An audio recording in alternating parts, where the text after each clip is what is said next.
Hey, Friendo, Steve here. Hey, Larson. And welcome back to Going in Raw, the only pro wrestling podcast you need to be listening to. On the episode today, we've got some news, including Triple H promising the world at WrestlePalooza. Also, we've got an update in the Raja Jackson incident. And, of course, we've got the go-home Smackdown to the WrestlePalooza. We're going to break that down and see if we can parse what happened there and what might happen at WrestlePalooza. But first, oh man, I don't know what you're expecting tomorrow, Larson, but I'm hoping that there's surprises, spectacle, maybe even, what else? A lot of fun. Well, I mean, if Triple H be believed, you're going to get all that, Steve. Nice. You know, if we're going to have to pay $30 to WrestlePalooza, then WWE better make it worth our while. During an appearance on ESPN's Get Up. Get up. Triple H said of WWE's first show on the worldwide leader in sports that we should, quote, expect, as you mentioned, spectacle, expect surprises, expect to have a lot of fun, and ESPN is going to deliver. First thing I have to say to Triple H, show, don't tell. Okay. Yeah. See it? Don't promise me something. Yeah. Then don't deliver. Yeah. Number two, exactly one surprise I'm excited for, and that's not having to pay $30 for this thing. Yeah, well, you know, unlike a lot of people, sorely disappointed when it comes to that one. Yeah, I mean, I'm gonna be using the old Nord along with international Netflix. You know, I mean, the bottom line is a lot of people are gonna have access to this thing. There's gonna be a lot of people who don't. And they're going to have to make some decisions. I'm kind of curious to see if it's going to... Yeah, what? Let's talk about this now. There was two segments on Smackdown where they had R-Truth explaining the process by which fans... It wasn't totally transparent, to be honest. By which fans could watch the show. And when it came to the cable aspect of it, in these R-Truth ones, it was just like... Most major providers, you have access now. It was Cody, and the two Cody ones, he actually listed the 5, I think, pay TV subscriber or providers that you can do this with. I think technically it is most. Like 60% is most. Was it 60% of paid television providers or 60% of customers? I think it was the number of subscribers. Okay. I think it's like 66 million in total, and I think 20 million won't have access to it. That's the thing that I read. I think on Awful Announcing. So yeah, I mean, dude, obviously R-Truth didn't drop the bomb that a lot of people are going to be going, oh, well, ESPN Unlimited, let's go ahead and sign up, and then they're going to be hit with that, you know, that $30, $29.99 or whatever it is deal. So yeah, that was pretty funny to watch. You know, them doing the old... Remember back when they did, you know...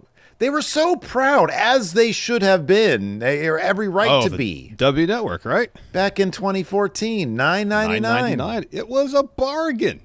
And it was a brilliant service, too. It was really an absolute bargain. The user interface was great. Search feature was great. Yeah. Network was awesome. No, it was. So, yeah, you know, it'll be interesting to see how this all shakes out. I suspect by... Royal Rumble, you know, the rest of the people will probably not have to pay $30. Hopefully they remember, the ones that do sign up, that they are paying $30 a month. But ESPN is hoping they don't. Oh, I'm sure they'll send out plenty of email reminders. Hey, don't you have YouTube TV? You should probably delete our $30 now. You know, hey. ESPN, prove me wrong. They're like, we're losing a lot of these Disney Plus subscribers. We need to bulk up our ESPN Unlimited subscribers. So I went to the ESPN. You know, I went on the search engine and searched ESPN Unlimited to the landing page of where you would sign up and stuff. Yeah. They did have. I will say this. You know, if you scroll down far enough, past the multiple buttons to say, you know, like buy now. Yeah. If you scroll down far enough, it does tell you if you have like one of the 5 services that you can get it now without paying any extra money, how to go about doing that. It takes clicking a few links, but it gets you there. You would have thought that'd be like kind of on the wow. That is interesting. Because I ESPN was looking. I'm a Comcast customer. I don't have access to it. I know this. Yeah. But I was curious to see how easy it was to get there, and you have to scroll down a decent amount. And there's some links that send you to like a different page, and you have to click something else on that page, and it's broken down by provider. Yeah, I'm on the page right. Oh my god. Wow. Yeah, dude, that's funny. Yeah, it takes you to let's say I've got Spectrum. If you click on the link, how do I activate my plan? Yeah, that's wild. Like you would think that like because they've got like bundle with Disney Plus and Hulu, and then they got like just the thing itself. Mm-hmm. You would think that they'd have that third option. Or wow, link now or something like that. Yeah. That is pretty wild. That is pretty wild. That's unfortunate. I mean, if you just like scroll a little bit and you're like, gosh, I don't see it. How am I going to? The show's starting now. I'll just pay $30.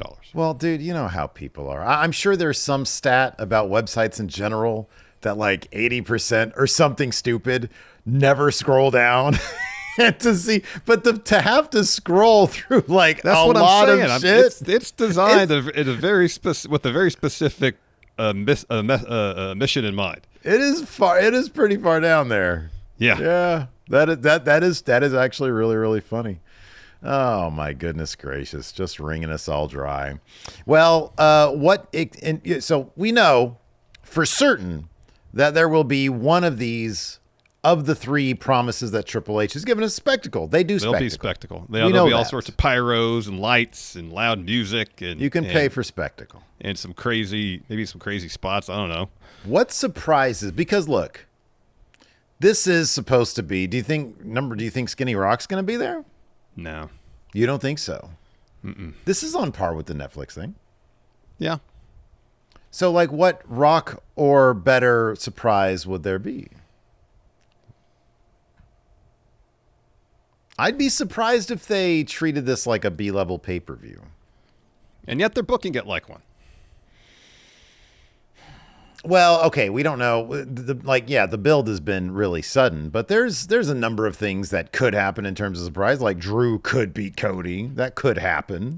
Did you not watch the end of Smackdown? No, I did. I'm just saying that the potential is there for them to actually book the show, if you're talking about booking the actual show, with some surprises. I don't expect that one to be part of them. No. But I'm also not going to be totally pessimistic and say, it's just going to be a run-of-the-mill show. And if they prove me wrong, they prove me wrong. I'm just saying this is on par, I think, with the Netflix thing. So they're going to try to give us something. I understand that. But the name of the game for WrestlePalooza has been marquee as opposed to interesting creative. I mean, I don't know what The Rock's doing. He might have commitments for that Chicken movie. Man. No, not that one. The one that's coming out. The fight guy. I almost said Shatter Machine. It's not the name of it. That's FTR's move. Fight machine guy. Whatever. Movie. Untitled Mark Card biography. I know, I can't remember the name. He might have some, he might be doing press overseas or something. I don't know. Yeah. Smashing Machine is what it's That's called. what it is. Smashing. Not Shatter, Smashing. I just don't know. I don't know. Like Rock's kind of he's like the guy that you can do now. It's like that Brock's back, so they couldn't like bust out Brock for a surprise. We know he's going to be there. He was on the show tonight. In the context in which any surprise is going to happen also kind of matters to a degree. Like, all right, they give Undertaker a call. Hey, do you want to be on WrestlePalooza? All right, in what capacity? Jesus Christ. You know what I mean? Like, how would he fit into the show in a way that would affect the storylines taking place? As opposed to just showing up. Yeah. Well, yeah. Okay, so I feel you in that if there are going to be surprises, it's going to be okay, so we've got 5 matches. They pushed the one that we thought was going to be match number 6 to SmackDown next week, the women's title match. Yeah, Tiffany must not be cleared yet. So we've got 5 matches. Which means there's totally time for an elongated, awkward comedy segment between Triple H, Shawn Michaels, and Undertaker. Mm-hmm. Mm-hmm. There's your surprise. Is that? Well, yeah. I mean, that might be the thing, dude. Yeah, it could be. It could be. That's what I'm saying. I don't have my hopes up for any surprises where I'm like, oh gosh, comparable to Cena turning heel. Yeah.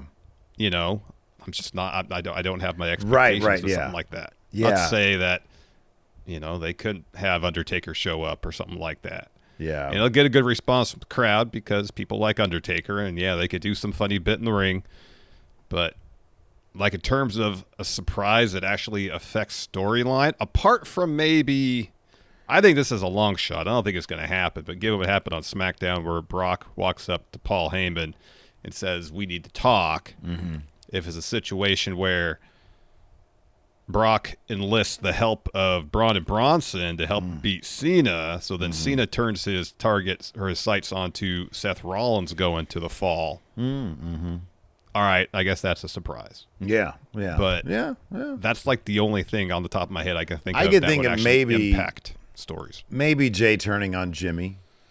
I think that's a possibility. That would be surprising. Drew winning, I don't see that happening, but that's a surprise. That's going to main event right there. Yeah.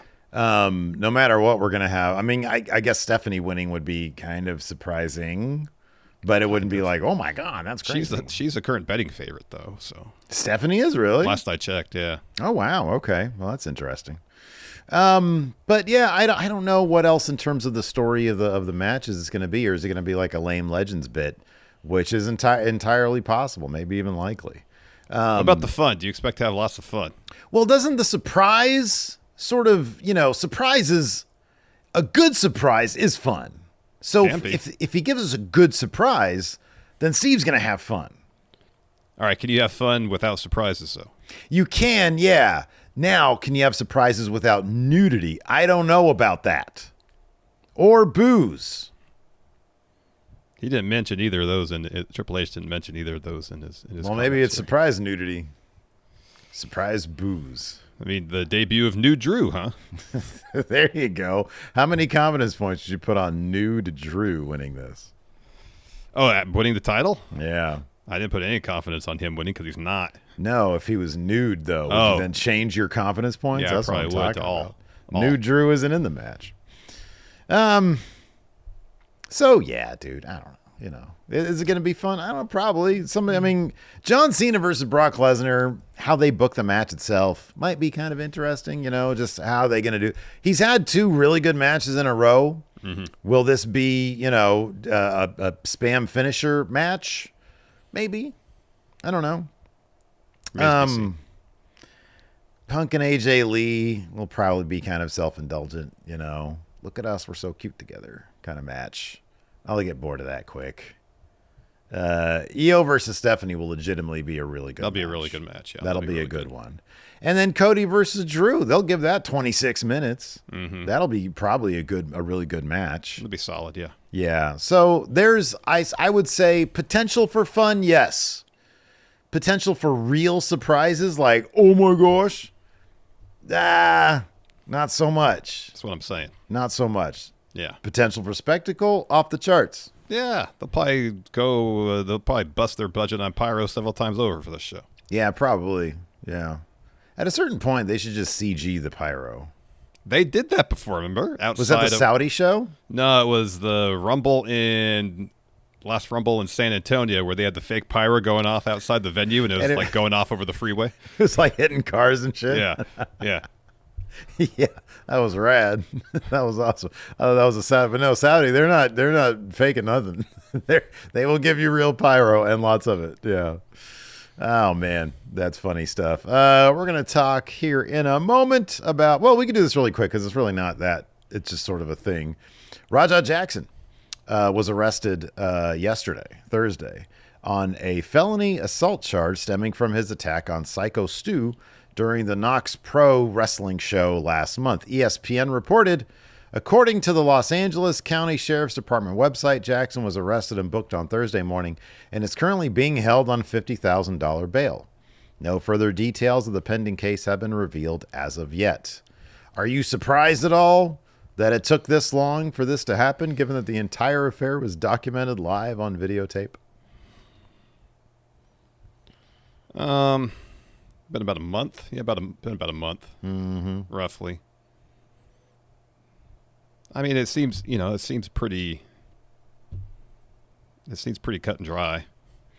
But, I mean, they're doing their due diligence. Yeah. With the investigation, Fucking cops and their due diligence. That could take time, so I don't know. All sorts of donut bits on the arrest warrant and whatnot is what you're saying, I think. Yeah, I don't know how long this shit usually is supposed to take. I mean, dude, like, if somebody just cold cocks me in the middle of the street, if I tell the cops, hey, this was happened, you think they'd pick them up real quick? No, they'd probably shrug. I don't know. I don't. What do you want me to do? you got an extra donut there, cop? Oh, God. Not for you. Oh, man. So, yeah, justice served, I guess. I don't know. I feel bad, man, everything I've seen about the Rajah Jackson, I understand what he did was horrible. Looked like he wanted looked like he was trying to just completely put this guy away.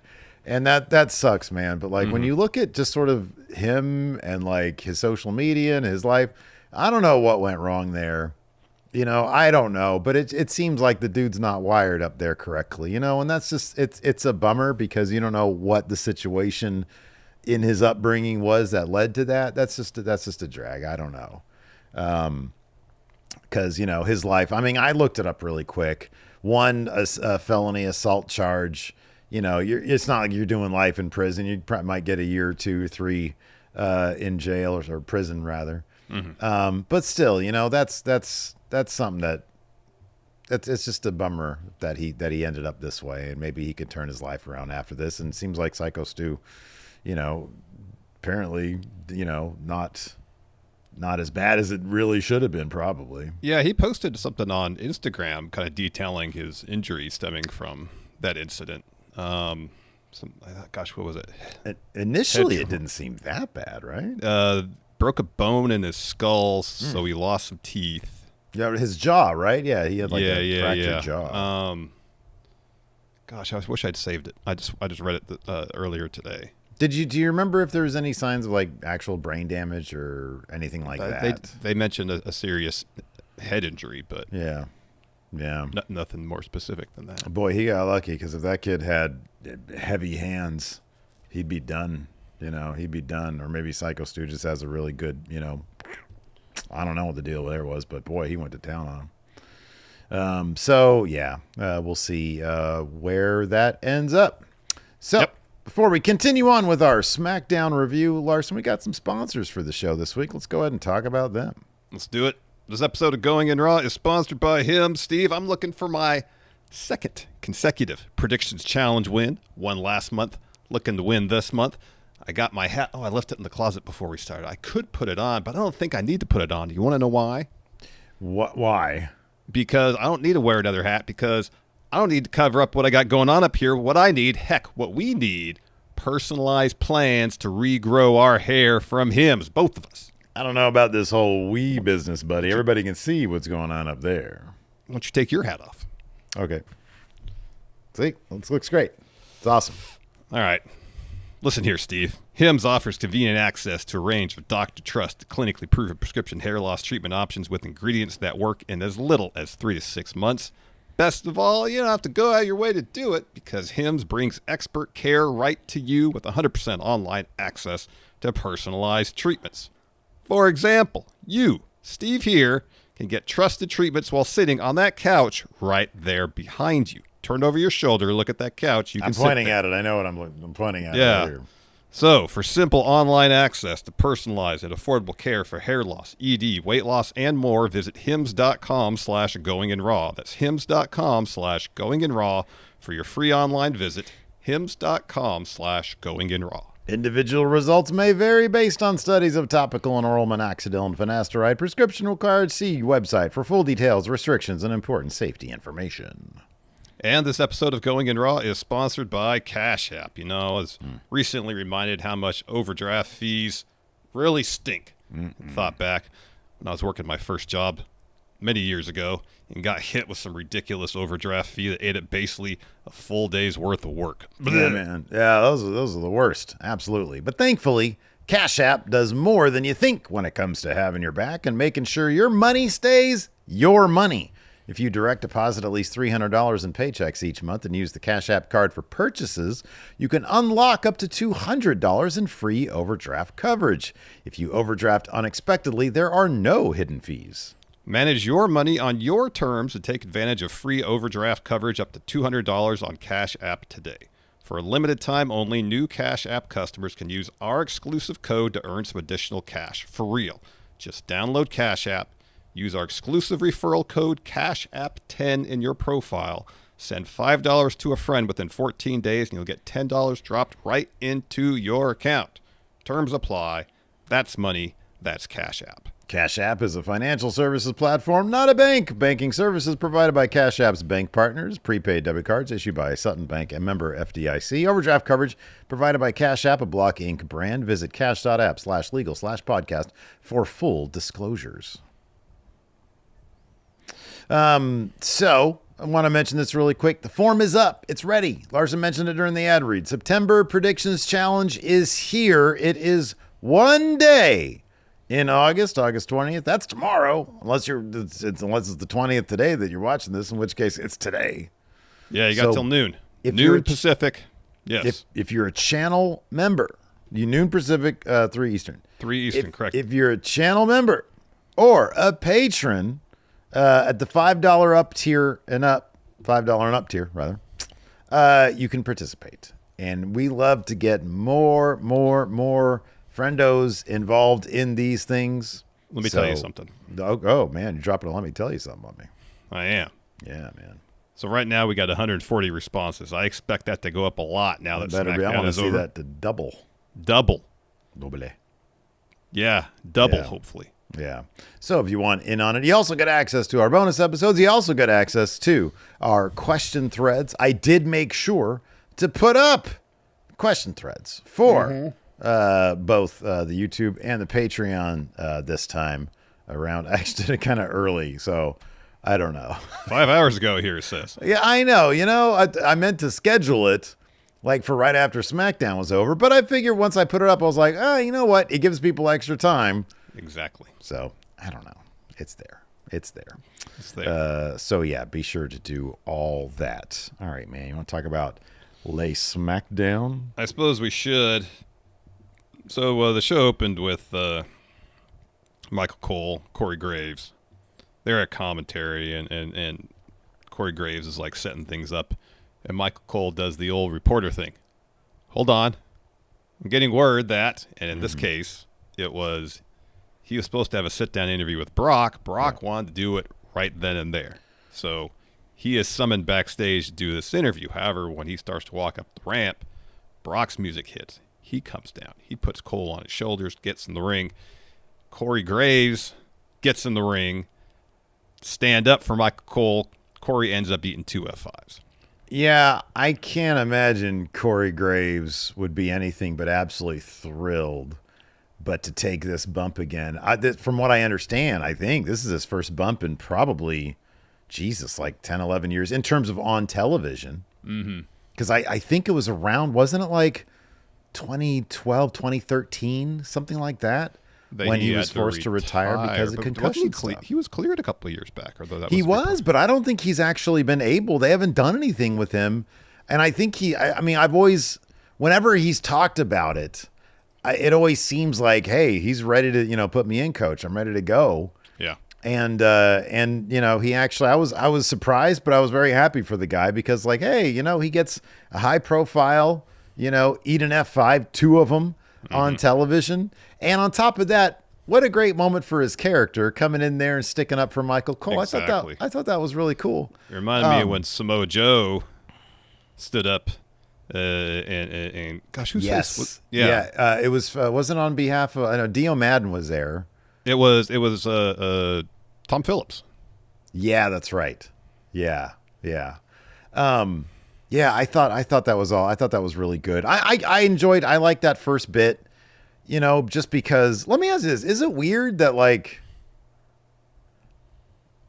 that there hasn't been they didn't do like a face to face with Brock and Cena? This is the wild thing. Did you notice during the retrospective that they have like some sort of sit-down Brock Lesnar chat? We're going to have to watch the kickoff show to get the story of why this match is happening. Are they running a thing? Like, are they? Yeah, so last week, or was it earlier? Was it Monday or last Friday? Whatever. I think it was last Friday. They had part 1 of their retrospective of Cena and Lesnar's story. Tonight was part 2, and then they said when part 2 finished tonight, watch the WrestlePalooza countdown show for part 3, and that's when they showed that interview bit with Brock. Okay. So you got to watch the countdown show to know why Brock wants to wrestle John Cena. Okay, yeah. I mean, he sort of like it gave like 5 seconds of, well, this is his retirement tour. I'm gonna fuck that up. Yeah, pretty much. He said this is like some phony retirement tour. I'm gonna mess it up. Yeah, that was it. I suspect that might be as much. Like there might be more technically, but that's probably the gist of it. That's the thesis. Yeah, that's his thesis. Yeah, exactly. But I liked how this started. I thought it was it was different than something we'd usually It was better get. than a 20-minute promo. 1,000%. Yeah, it was better than an awkward comedy bit with R-Truth. Yeah. Yeah.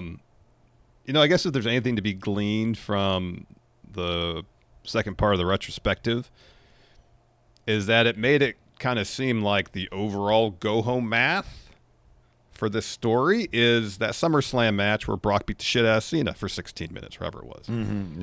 Yeah. Like if that was their last match, they're kind of, and that was a pretty significant focus of that retrospective. Between Lesnar annihilating Corey, Michael Cole saying, "Oh, like I don't know if Cena has what it takes to take Brock down." Mm-hmm. Yeah. I mean, and the 2 times, or at least the 1 time, if not 2 times, that there was any sort of physicality, Brock stood tall. Mm-hmm. Yeah. Cena has to win, right? Oh yeah, no, Cena's definitely going to win. It's his retirement tour. They're bringing him in for a big marquee deal for Cena to win. I don't know if Brock's little, hey, we should talk to Paul Heyman. Maybe that means something. Maybe it means absolutely nothing at all because they're in the same building together. You got to do something with them, and maybe they're just setting things up as a possibility that you could revisit it down the line or not at all. Seth Rollins versus Brock Lesnar for the world title. I could see that being a possibility as well. And you get out of Brock, Brock loses that because of Heyman, perhaps. I don't know. But yeah,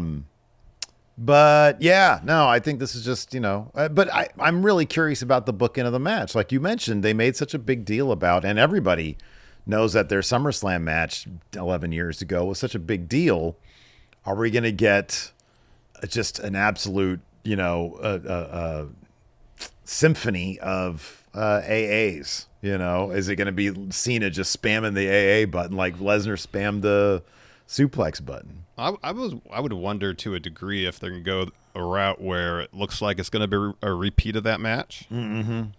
But this time, nothing's going to be able to keep Cena down. Right, yeah. It's a dozen German suplexes and a couple F5s, and Cena kicks out. Yeah.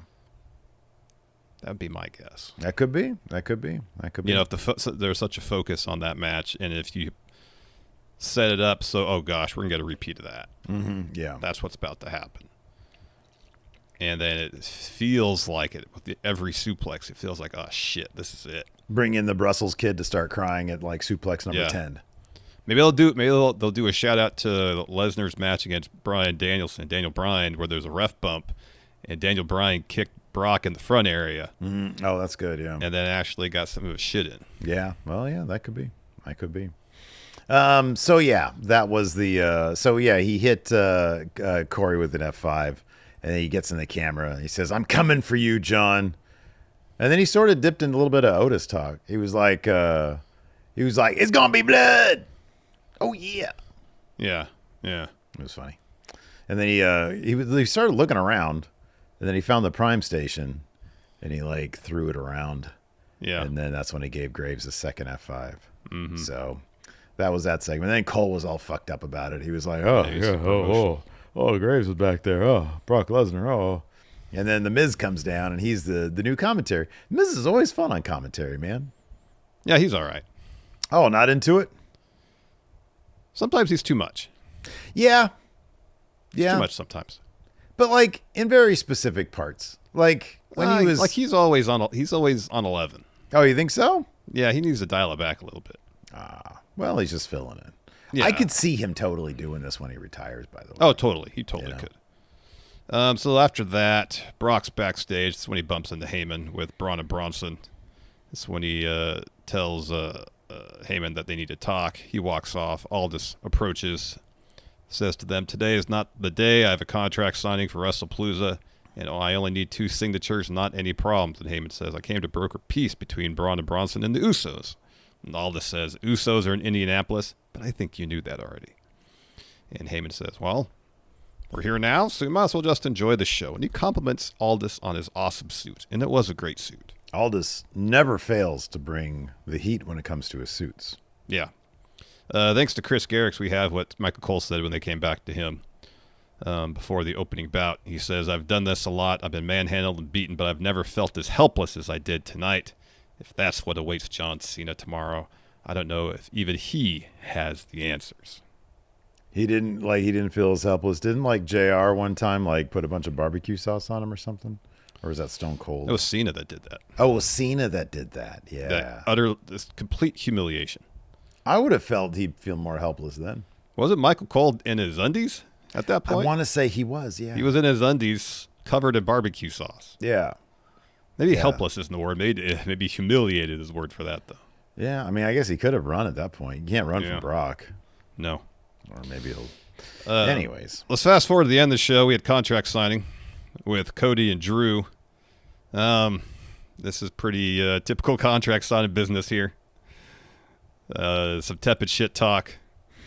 Cody calling Drew, says, "You're not the Scottish Warrior anymore. You're a keyboard warrior." Dang. Oh. You know what, man? I do appreciate, though, that Drew comes down, picked up the mic, and immediately I text him, like, man, we're going to get so much of him talking. And Drew is fine at talking, I guess, if he has something to say. But, like, I really don't need that.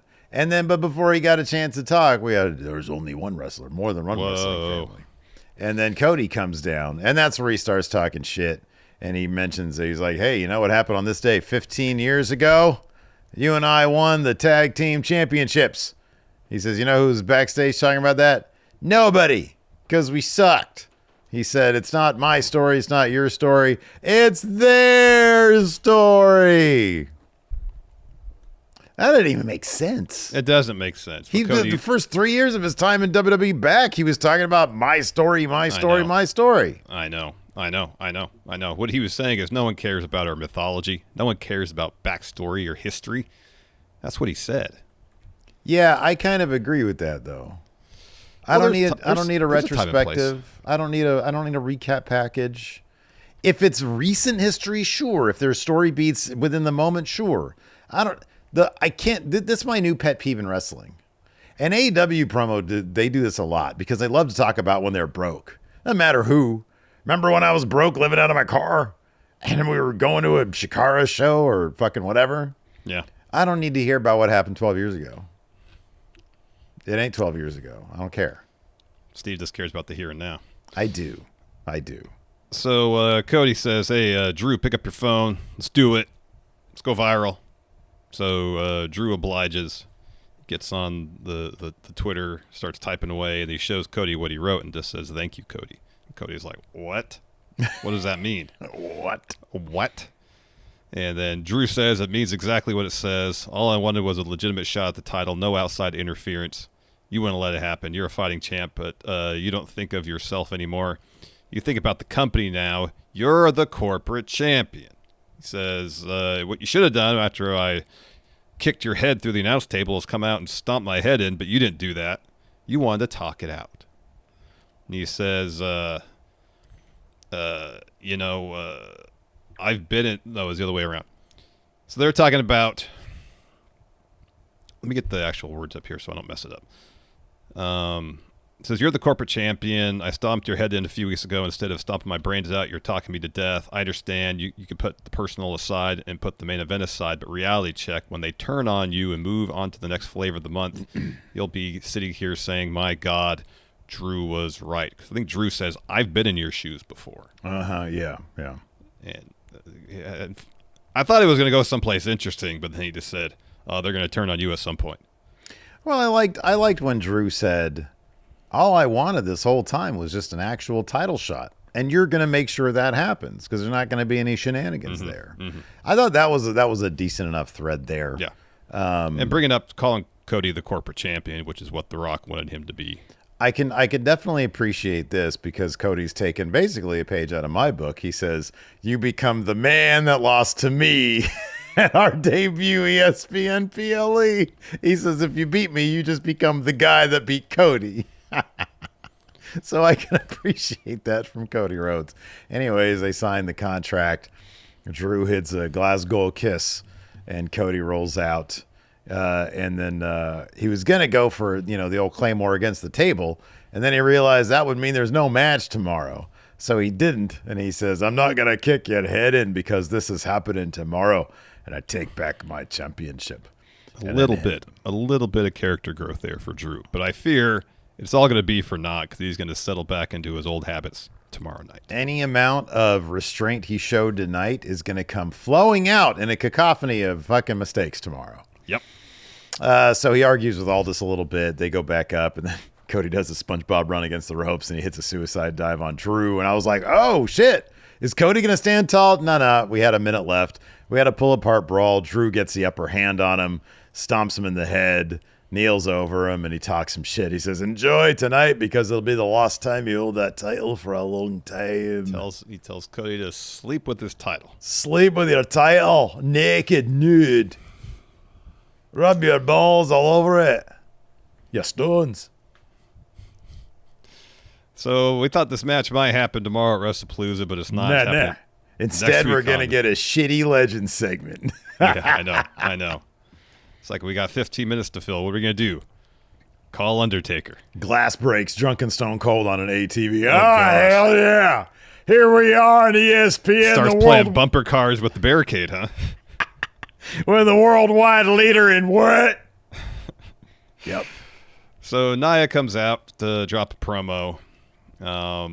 She says, "I'm sick of the women's division. It's embarrassing they continue to call themselves alpha females. Let's get one thing clear. I'm the alpha of this division. It's definitely not Tiffy. She's annoying. That's why I had to put her on Tiffy timeout." She says, "Jade, I would trade appearances with you with anyone. If I could trade appearances with anyone, it'd be her. She looks incredible. But if she had to trade in-ring ability, it would be me because she could certainly use it. She's great. She looks great until she has to get in the ring. Then she gets annihilated by me. I'm the most dominant, and I will annihilate any Storm, any Tiffy time, any damn time." Tiffany comes out. She just talks. It's just talking, man. It's so just she talking. talks a bunch, and then Aldis, she's about to go to the ring, and then the officials stop her. Jay's music hits. She tries to go after Nia Jax, and Aldis says, "Next week, triple threat match." So that's going to be on Smackdown. Yep. So as mentioned, we saw Braun and Bronson earlier. So Fraxium makes their entrance, apparently for another match. For a match. They're going to have some sort of match. Scheduled. Who is I wonder who they're supposed to be fighting. I don't know. That's a good question. So all Braun the and tag Bronson. teams were either with R-Truth or Street Profits were backstage like beefing with each other. And then the Wyatts. And the Wyatts were, they were. Yeah, Los Garza was backstage, Los as well as Garza Motor was City Machine backstage. Guns. Mm-hmm. So anyways, Fraxium makes their entrance. They get beat up by Braun and Bronson. Heyman gets the mic, says, "You know who they remind me of? The Usos. Down, out, victimized, and flat on the back." He says, he speaks some Samoan, says, "That's a spoiler for WrestlePalooza. It means you will hear and you're winner." So then Fraxium gets back to their feet. They lay out. Oh, that was cool because they did it like on the sly. The crowd was dead for this, and it kind of bothered the shit out of me because this was really cool. Great. Fraxium's awesome. They're so good. they get up on the turnbuckles and they take out Braun and Bronson, and then we have a match. I was worried that these poor dudes were about to get stacked because Bronson was going to go up for a tsunami on Frazier. Axiom stops that from happening, and then Bronson sort of shoves him off, and Axiom gets speared midair. Oh, that was rough. It was rough. I mean, it's not too far removed from getting stacked, honestly. the way they went out. Nah, listen, man. The actual indignity of being placed on another human and then being pinned by a dude, that is the worst. That's the worst. This at least, hey, he got taken out by a move and he smartly rolled out, because otherwise Braun might have had some ideas. He might have been like, hey, hold up there, Bronson Reed. I'm going to stack these dudes for you. But no. Maybe. Instead, Bronson Reed hits Frazier with a DVD. What does he call it? The Jagged Edge. Jagged Edge. Yeah. To get that's the win. when Axiom stops the tsunami, but then after the spear, he hits it anyways. Reed does. The Vision win. And then the Usos show up on the Tron. Usos. They're in Indianapolis. Yep. They're in the, the vestibule of the, what's the arena there called? Gainbridge Fieldhouse. Maybe. Could be. In Indianapolis. So they say, we're getting all the media out of the way because tomorrow we got you. Tomorrow you're facing the best in the world. Day one's tomorrow night. We lock it down. Welcome to Uso Penitentiary. I miss them doing promos together because their back and forth is so good. You know what I miss? The graphic of the jail cell over them. Yeah. And then, they're named the Usos on it. Usos. Yeah. Well, that was fun. Yeah, hopefully Jay turns on Jimmy. And then we get that again. So Carmelo got his chance of the U.S. title. It wasn't an open challenge. This isn't an open challenge. It's not how open challenges work. Open challenges work one way, right? Is this a gag, Larson? Is this a gag? Does Sami Zayn or Koski or whoever not know how an open challenge? So we knew last week Carmelo was getting my open challenge. Aldis said yes. Okay, it's not an open challenge. Mm-mm. But they didn't even do the proper sequence of events. Sami Zayn comes out first, says it's time for the Sami Zayn U.S. Open Challenge. Yeah. Who's gonna answer it? Yeah. At least, even if he knows, at least do the formality. At this point, this wasn't even necessarily an invitational. This is just like a standardly booked match. It's just a match. It's just a match. Carmelo went to Aldis. I want U.S. title shot. Aldis granted him the title shot. Seemingly, Sami had no say in this whatsoever, much less going out there and issuing an open challenge. This is not an open challenge. This has got to be a rib on us, the viewers. On us, Steven Larson, because we keep on talking about it. Bro, there hasn't been an open challenge yet. No. I think what Sami meant to say maybe is, I'm going to defend the title every week. Maybe. That could very well be. And I'm going to be a fighting champion. I know that's kind of a played out phrase. I'm a fighting champion. Maybe they didn't want to do that. I'm going to defend the title every week.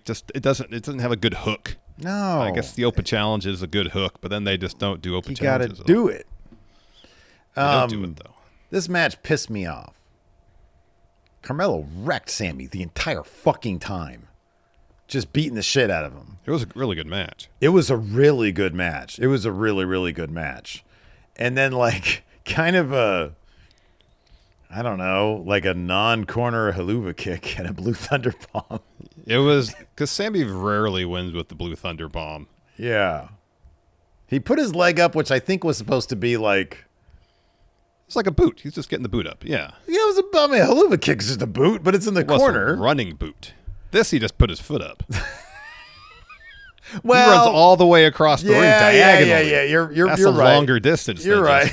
Just, side to side. That's the longest distance. How much? Okay, so we're talking about what percentage of a haluva kick impact does this simple boot have?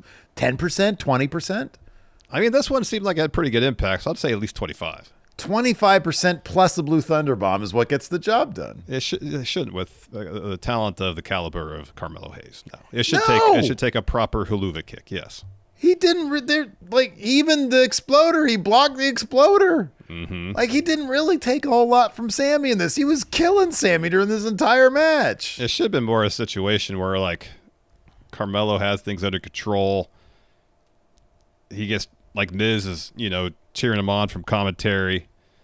He gets slightly distracted, makes a mistake. Sami hits him with the haluva kick. Or one thing that it should be something that Miz needs to teach him. Don't preen to the crowd so much. Don't pose and flex so much in front of the crowd. Mm-hmm. Keep focused on the match. That's what you got to do, because I failed a lot. I mean, look, Miz is one. He's like one of the winningest guys they got in terms of championships.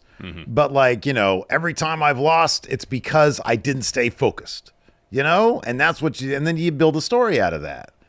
But like, goddamn, he was whooping his ass the entire time. Yeah. I'm like, dude, Carmelo, sorry, dude. You just ain't got it. None of your offense works, dude. I guess not. It's just each of your punches has like no impact whatsoever. Yeah, Sami gets the win in the not open challenge match. First match of the night, I believe, was the women's tag title match. Charlotte and Alexa defending against Chelsea Green and Alba Fire. Good match. Kind of a little bit on the short side, maybe. Not a huge surprise that Charlotte and Alexa get the win. They hit double natural selections. Yeah. One each. Yeah. Simultaneous. That's Stereo. pretty cool. Yeah, dude. They're coming together as a team, man. They got that chemistry. Chemistry. So they retain. We got a segment backstage where B-Fab was telling the Street Profits they got to talk out this beef that they got going on between them. Yeah, dude. Good. Their relationship is just apparently all this time for how many years? 8? Something. Like a long time. It's been strained the whole time. I didn't know. It's been hanging by a thread the entire time, dude. They seemed good, honestly. They really seemed fine. They seemed pretty good. Except for like 5 minutes of a 15-minute match. Yeah, and apparently like 30 seconds for a couple weeks prior to that. Yeah. So B-Fab says, you won't see eye to eye. It's normal, but if you want gold, you got to find a way to get past whatever this is and get back to being Street Profits. And Michin interrupts and says, hey, we got to go talk to Aldis about our tag match.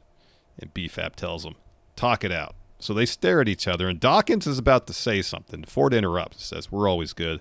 I'm going to talk to Aldis to get back our tag team championship. So they shake hands. He walks off. Bo Dallas appears and gets in Angelo's ear. Angelo, your brother doesn't want to hear what you have to say, but I will listen. And he puts his hand on his shoulder. Then Ford runs back at him. He's like, what are you saying? What are you trying to do? Why are you trying to get between us? And he's like, ha, ha, ha, man. I'm here to guide lost souls, a quest to find the right path. And then Rowan comes in and stabs them both. It's got a shank of some sort. I think it's just his mallet. He goes, oh, pat. Yeah, yeah. And Bo's like, yeah, man. So I was really hoping that Tez would just be like, all right, I'm going to go talk to Aldis about a title shot. And Dawkins is like, oh, like a tag title shot? He's like, yeah. Title shot. Title shot. I saw Metal just lost, so thinking maybe I'll, book a match in this open challenge situation because evidently anybody can. Apparently, just go talk to Nick Aldis. Yeah. So apparently, bad guy Damian Priest has been unlocked by Alistair. He's angry. Goodness gracious. He's like, about to dole out some punishment. He's, nothing will convince me that this guy's like a bad guy. He just seems like, even when he's upset, he seems so charming. It's hard to let go of this, but he's like, he comes in. Kit Wilson is just talking to Aldis.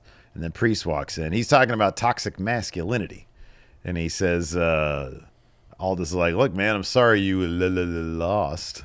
And he's like, to hell with losing. Everybody loses around here. Problem is he attacked me in my entrance, and then he used the ref as a human shield.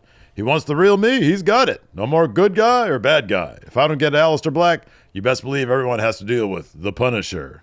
And then Wilson's like, that's the demanding I mean. A fragile ego, he can't handle the cards, so he becomes hypermasculine, becomes toxic. And then Priest fucking throws him through the wall, which is actually pretty cool. And then he says, bring me Aleister Black. It looked like the two pieces of drywall, part of it looked like it was taped together, though, so it's pretty There obvious. were 3 pieces of electrician's tape. Yeah, it was just it's a fake wall, obviously. That wall's not actually there. I didn't notice that until after, like he threw him through the wall, but that was fucking hilarious. Yeah. It's like, oh gosh, these 2 pieces of drywall aren't staying up. Dude, we're out of nails. How are we going to keep this drywall up? Well, together. It's a fucking metaphor for the Street Profits. Just barely held together. Guess so. The slightest wind comes by and that relationship blows away. So Steve, I'm going to ask you a question. Okay. Say you're leading your own faction, and the faction includes Hikuleu, Jeff Cobb, and Tongaloa. And you could wish a championship for any member of that faction. Which one would you choose? Because Solo wishes gold for Tongaloa. I mean, honestly, dude, like, Is none of them an answer? Look, if it's Jeff Cobb, it's Jeff Cobb. But this is J.C. Mateo. Yeah, I know. A decidedly different guy. Yeah, I know. It would be actually Tongaloa. I'll be honest with you. Because, like, fucking why not? Like, that the irony therein and the hilarity that would be involved with that. What if Tama Tonga was back? No, it'd still be Tongaloa. All right. Yeah, he's got the resume of hilarity. He's got the gifts. Oh, he does. He does, absolutely, without a doubt. I was just kind of surprised when Solo says here, "You're the only loyal soldier I have left. You've been with me from the start and never betrayed me." It's like, all right. Yeah. Tongaloa. That's the guy. You show me love and sacrificed your body. You're the son of Haku, the most dangerous man on the planet. So that makes you dangerous. You brought gold to this family. I owe it to you to make you a champion. Yes, Steve. So is Solo now just going to manage Tongaloa? Yeah, what's the deal with JC and Hikuleo? Maybe he's going to manage them all. Maybe next week he's going to be like, thought about it. Tongaloa. I watched this match with this guy named Kazuchika Okada and Jeff Cobb. I'm sorry, and you. And then I also saw one with Okada and Jeff Cobb, and I feel like Jeff Cobb's the guy. Yeah.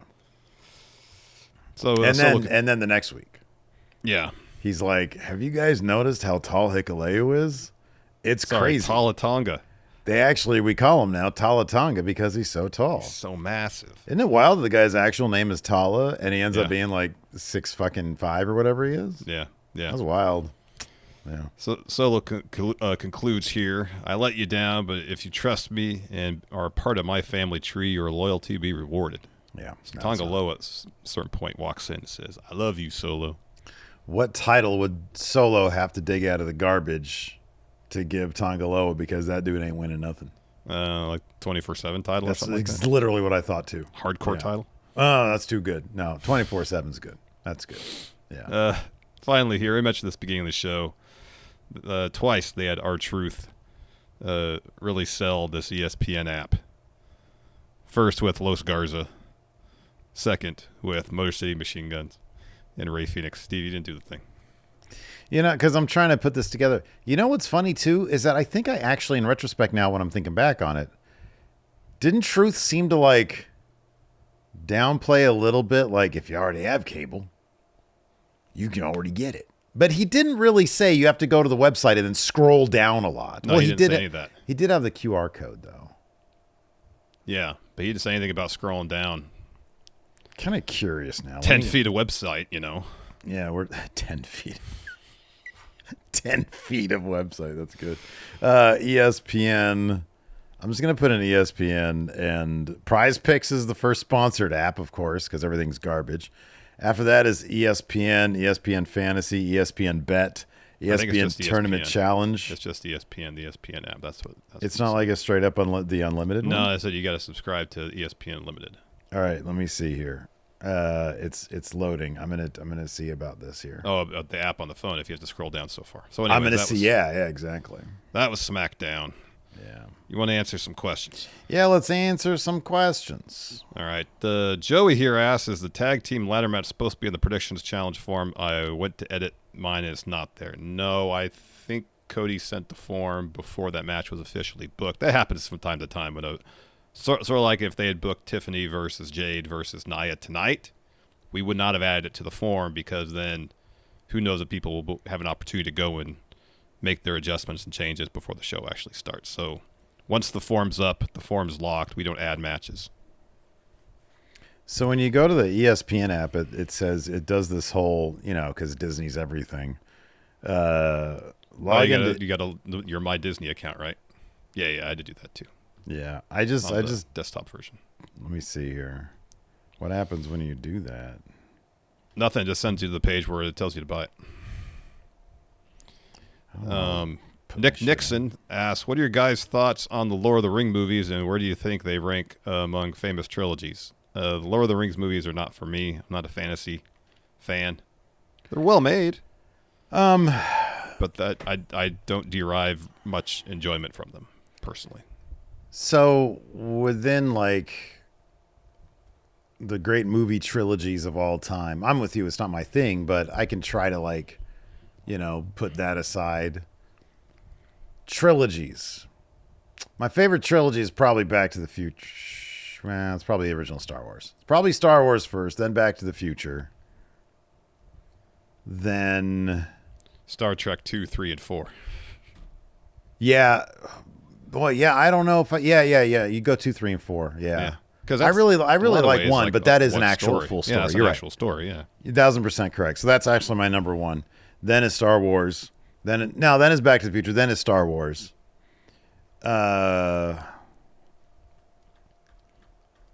What other high profile? I mean, there's The Godfather. The Godfather. I guess I put that there. Yeah, the first 2 movies are so great. Yeah, but you really need that third. But it's all right. It's fine. It's all right. They didn't bring back Duvall. Boy, that pissed me off. Yeah. I appreciate it for the craft. It's a hell of an ambitious project, doing them all back to back to back, shooting them all at the same time, and it's a really well made movie. I'd probably put that as like 5th in terms of like all time trilogies. I mean, I sort of mixed like personal favorites plus like what I think are actually up there. Yeah, no, it's I'll say this. I don't think I was bored to death, but I also was not into it. I think I saw all of them in the theaters. Yeah. And I honestly could not fucking tell you one thing that I necessarily remembered that stood out to me. Like 9 hours of movies. Yeah. And, I remember Gollum. I remember the fire thing. I remember the ring. You got it then. You got the details there. I mean, yeah, but like, when you look at Back to the Future, you got, the past, the future, and then the super past, it's like, it breaks down really well. Lord of the Rings is like just 9 hours of walking and stuff. Yeah, there's some fighting in there too. Yeah. So it's not my thing, but I understand why people like it, and they are very well crafted movies. Apparently, like the prequels to the Hobbit movies, dreadful. Those are a fucking disaster. I tried to watch the first one and I couldn't get through it. From what I understand, like they were like showing up to shoot a movie like that. It ain't like it's some fucking indie production. They were showing up without a script. Yeah. That's wild business. Pretty crazy. It is crazy. This is a great question here from Greg Morris. If WWE did a pay-per-view in Detroit and they called it Malice in the Palace. Ouch. Can't do that. What gimmick match headlines the event? It's got to be a false count anywhere. I mean, or a match that only happens in the crowd. Is that where you do the tag match where you've got Tyrese Halliburton and Jalen Brunson on the other side? Maybe. Dave Matushek, here you go, Larson. With the revelation from CM Punk saying that Vince hates paying for licensed music, you think there was a point as to why most hype packages and entrance music looked and sounded cheap under his tenure? Yeah, because he didn't like paying for licensed music. Yeah, he didn't want to pay for the licensed music. Yeah, makes sense.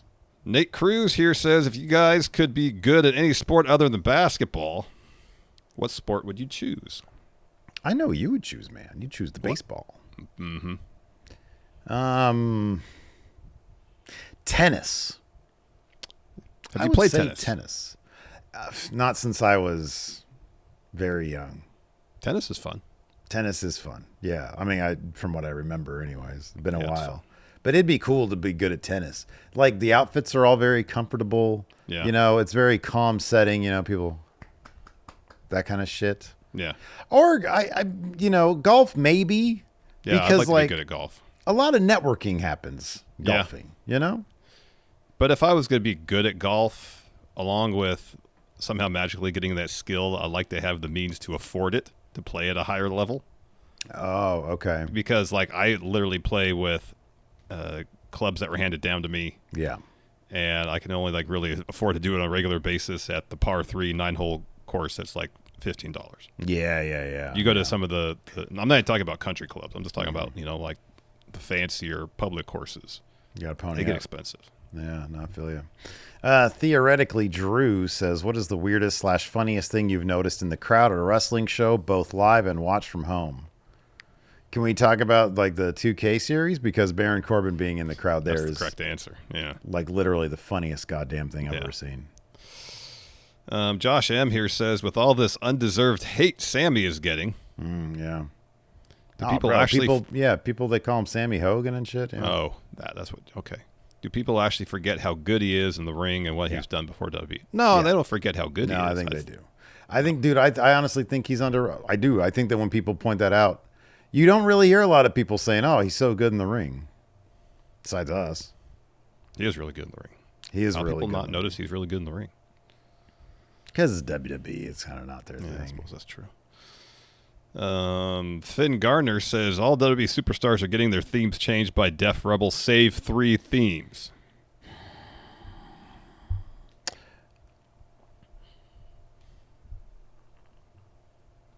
Okay. All right. I think I got it. All right. I got to keep Cody's. Okay. Like, he'll die without that shit. Keep Cody. You keep Rhea's. Mm-hmm. Because Rhea getting Def Rebel would be horrible. Mm-hmm. And then, as a personal favorite, you got to keep Asuka's. I think those are the three that, like, you got to keep. So Finn here mentions Rhea, Cody, and Punk. Punk getting Def Rebel. Yeah, that'd be funny. That would be funny. I'd be okay with that. So this is what I would do. Like, I think Io's theme is a Def Rebel theme. It's already right? Def Rebel. That's a Def Rebel one, but if they're getting all changed by Def Rebel, she would lose the good Def Rebel theme. And I don't want that to happen. Don't use it. Come on, give me three. Give me three that aren't Def Rebel. Give me three that aren't Def Rebel. Okay. I was just trying to think of different. No, I did. You're not off. But I want to hear all three of yours. You know, because you're right. You don't change Eos. EO is the only good thing that Def Rebel's ever done. It'd be Asuka's. Alistair was my other one. Yeah. But, like, he's not in a position for me to really, you know, it's like, well, okay. I mean, it's pretty much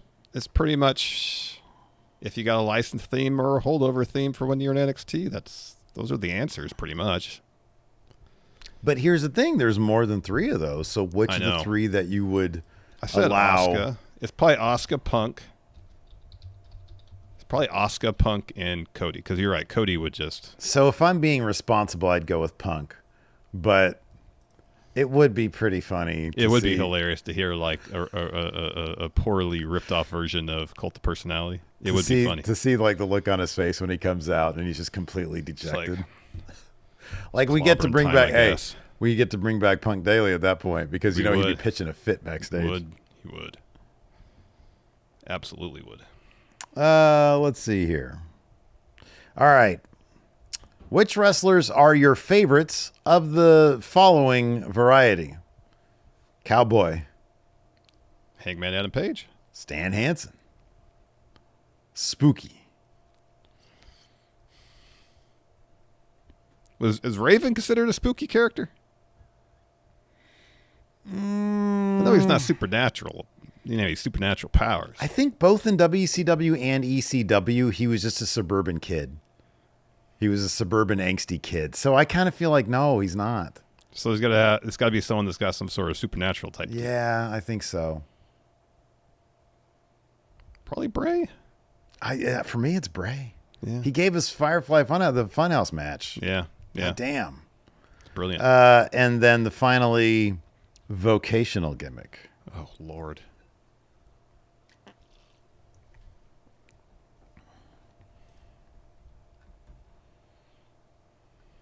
I'm pretty sure I know my answer here. All right, what is it? Because I don't know that there are any actual good vocational gimmicks. Like, okay, for example, you got IRS, you got the repo guy. I think you were so close to actually getting his name right. Who, Repo Man? Yeah. You just couldn't bring yourself to do it, huh? No, I just like to minimize people, especially shitty vocational gimmicks. I think mine is Isaac Yankem. I think it's that, dude. Because goddamn, Dentist, huh? They went all in on Evil Dentist, and honestly, Glenn Jacobs fucking went all in on that shit too. He did everything he could with that thing. Now, if you consider Kevin Nash a truck driver and not the truck himself. See, his name is Diesel, not Kevin Nash Diesel Operator. Like Repo Man is the Repo Man. Although IRS technically would be, well, his name is Irwin R. Shyster. Irwin R. Shyster, yeah. Is he was an accountant, is that right? Something like that, yeah. Or was he the physical embodiment of taxes? I think that was the idea. What about $1 Million Man? He's just entrepreneur, right? No, he's this rich asshole. Oh, what about your dude, Brutus the Barber?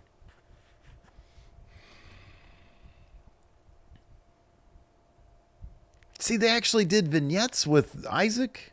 Yankem? Yeah, I know, but with Brutus though, it wasn't like his character was actual barber. He had a barbershop. Well, that was the set for his talk show. He never gave anybody a haircut there, did he? I mean, he's done the haircut thing in like hair matches. I don't know. I mean, they were like, they're not like, I coming in for a haircut. It's not like he was introduced because he adopted the barber nickname a little bit later. Yeah, he was at one point he was the Zodiac, which is wild. Vocational wrestling gimmicks. This is the last fucking thing we're doing, so I might as well go at all in it. Let's see here. Vocational. This is the last show we're doing? This is the last question we're doing, I think. Oh, all right. Oh, here we go. How about this? Oh, what about Big Boss Man? One of them cops that takes a month after seeing a crime go down in real time on a...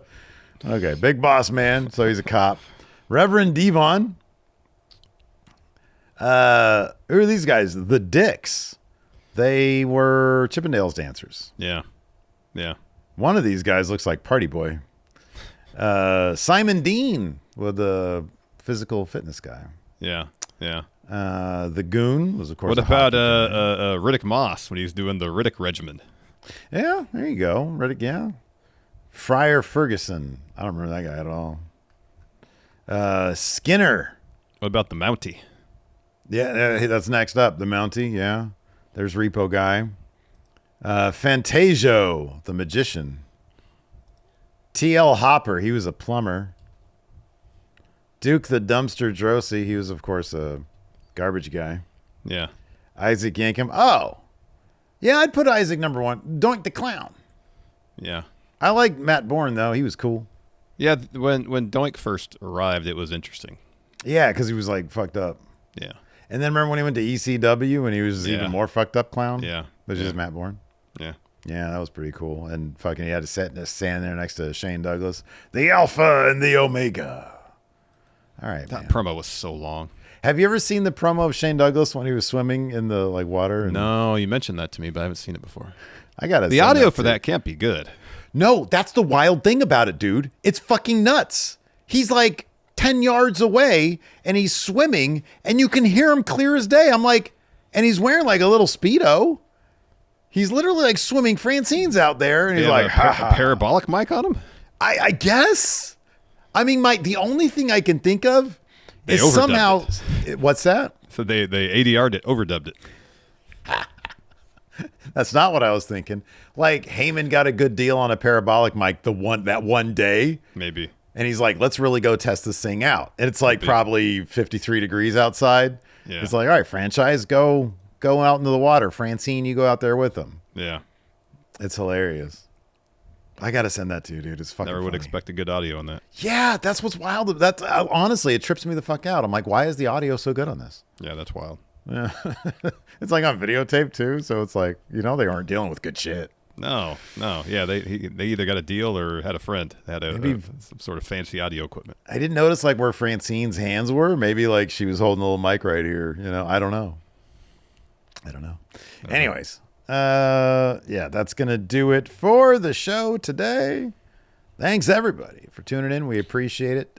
One thing we should mention, I don't know if you did earlier, live review of WrestlePalooza tomorrow evening. Tomorrow evening, live review of WrestlePalooza on the YouTube and the Twitch. No, we're not doing the watch along. You see, like a bunch of the reaction streamers are like kind of shitting their pants a little bit because now it's a Disney deal. Yeah. So it's like, I think the weekly shows, they're still fine because, a lot of them, they have the audio on. Yeah. And then they go and they post clips of like the footage of them reacting. Yeah. And Disney they're not going to play that. They'd be cool with that. No. Yeah, it's wild. So anyways, that's going to do it for the show. Thanks everybody for tuning in. Appreciate it. Till next time, we'll see you guys around. Goodbye.